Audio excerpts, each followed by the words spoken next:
এটা হলো শ্মশান। প্রত্যেকটা মানুষেরই এটাই শেষ অপশন। একটা সময় ছিল গ্রামে গঞ্জে শহরে এই পাকা চিতার উপরই দাহ কাজ সম্পন্ন হতো, কিন্তু এখনকার দিনের মানুষ আর এখানে আসে না। এখন শুধুই অপশন ইলেকট্রিক চুল্লি।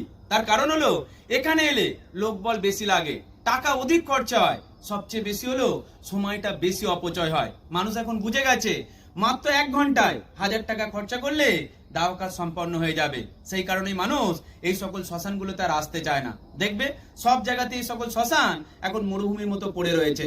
কিন্তু আমার দুঃখ একটাই লাগে, আগেকার দিনের মানুষ 4 ঘন্টারও বেশি সময় ধরে এখানে একটা দাহ কাজ সম্পন্ন করতে 100 লোক মিলে, কিন্তু এখনকার দিনের মানুষ দাহ কাজ ইলেকট্রিক চুল্লিতে করতে যায় মাত্র 1 ঘন্টার জন্য।